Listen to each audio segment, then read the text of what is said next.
जय पलंग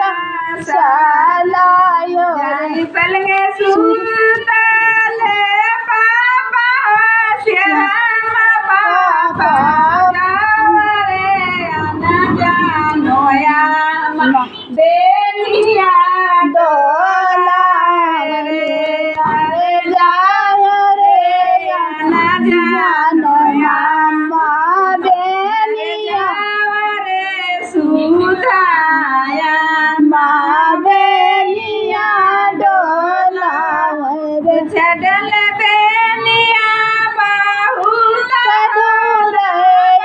करे अरे हमारे कोची बेटिया का नाम है नेहा अरे हमारा नेहा बेटी के गाय देव दहे जरो अरे हमारे नेहा बेटी के काऊ देवदाए जर हाथी देव घोड़ा देव माइक के रूपैया हो अरे बेटी के सिंगार देव मारा भांजाय रे अरे बेटी के सिंगार दिया गो महाराजा जाई रे इटका टू पालंग सनाई रे अरे जाई पलंगे सोमाई भैया और साना भैया जावरे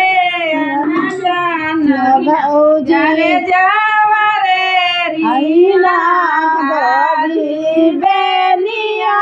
डोला रे अरे डल बेनिया बहुत रे अरे काऊ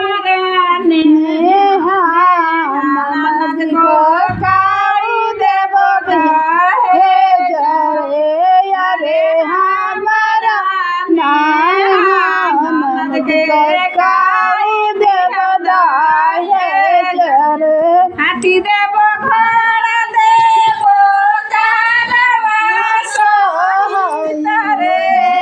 आजा बहुड़ा दिया